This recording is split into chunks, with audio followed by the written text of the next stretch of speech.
Hey, I'm golf broadcaster Matt Adams. The updated and expanded second edition of my book, The Golf Round I'll Never Forget, Golf's Biggest Stars Recall Their Finest Moments, is now available. Readers can expect to march with Arnie's Army at the 1960 U.S. Open, relive Jack Nicklaus's remarkable 1986 Masters win, and be amazed by the Tiger Slam. The Golf Round I'll Never Forget, Golf's Biggest Stars Recall Their Finest Moments. Pick it up where fine books sold, including BarnesandNoble.com and Amazon.com. This day in sports history. It's February 25th, and on this day in 1964, Muhammad Ali beat Sonny Liston for the first time, with a little rumbling afterward suggesting the fight was fixed. Sonny Liston was the heavyweight champ after knocking out Floyd Patterson in the first round back in September 1962. He put Patterson on the mat for good again in the first round in the rematch in July 1963. So, in the past 18 months, Liston had fought about 4 minutes in an actual ring. There were also reports out of his camp that he was not training very hard for this fight with Ali, running a mile a day instead of his normal 5. He supposedly ate a lot of hot dogs and drank a lot of beer in the lead-up. And if you remember from the January 5th edition of This Day in Sports History, there was a question about how old he really was. He said he was 32 going into this fight, but most thought that he was at least 34, if not a little bit older. Ali was never a fighter to lack any confidence, and coming into this one he did feel confident, even though nobody else thought he had a chance. Vegas had Ali, who was still going by Cassius Clay at this point, as a 7-1 underdog. Ali predicted a knockout in the 8th round in his pre-fight poem, and baited the bear, as he called it, in the weeks ahead of the fight. Now here we are on fight night. When the bell rang to start the fight, Liston came out of his corner like a bull ready to end the fight quickly. But Ali used his footwork to escape the onslaught. Towards the end of the round, Ali was able to put together a bit of a flourish that stung Liston a little, and Ali got a little extra time. Referee Barney Felix didn't hear the bell to end the round, and it lasted an extra 9 seconds. Move ahead to the break between the 4th and 5th rounds. As Ali moved towards his corner, his eyes were burning and he couldn't see. Ali's trainer, Angelo Dundee, sponged water into his eyes but said that he put a finger to Ali's eye and then to his, and it burned. There was something caustic in Ali's eyes, presumably from a foreign substance applied to Liston's gloves. Ali was not ready to go out for the 5th, and the fight came close to being stopped and Liston given the win. Ali, still not able to see, was told by Dundee to run. As he danced, Ali said he could only see a shadow of Liston. By round 6, Ali's vision had cleared up and he got his confidence back, landing a series of punches. After the round, he turned to ringside reporters and told them to get ready for him to shake up the world.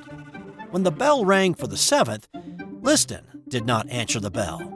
Whether he told his corner that he was done or they made the decision for him, the official word was that his shoulder was injured and that he could not continue. Liston spit out his mouthpiece. The fight was over. Ali had won. It was the first time in 45 years that a champion had retired during a title bout. Almost as soon as the fight ended, suspicion of a fix began. It was long known that Liston had connections with the Lucchese crime family. Could he have been paid off or threatened to lose the fight? But Liston's shoulder injury was deemed legit. A team of doctors examined Liston at St. Francis Hospital after the fight, and they all agreed that Liston had a torn tendon that bled into his bicep muscle and was too damaged to continue the fight. Still, the Florida State Attorney General opened an investigation, ruling a month later that there was not any evidence of a fix. The FBI also investigated the possibility of the fight being fixed, but never released any information about their findings. These two would meet again in May 1965, with even more controversy following that one. But that's a story for another dish. Also on this day, the NCAA handed down sanctions against the Southern Methodist football program, wiping out the Mustangs' entire 1987 schedule, taking away their 1988 home games, along with limiting the number of scholarships they could offer moving forward. It was called the death penalty, and it would take a long time for the program to recover. it took a few days for the impact to really settle in.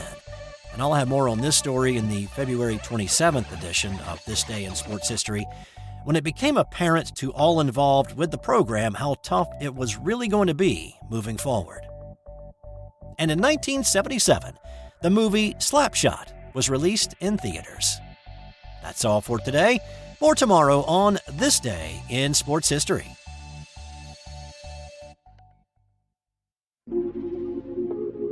This has been an original Thrive Suite production. Hey there, sports history fan.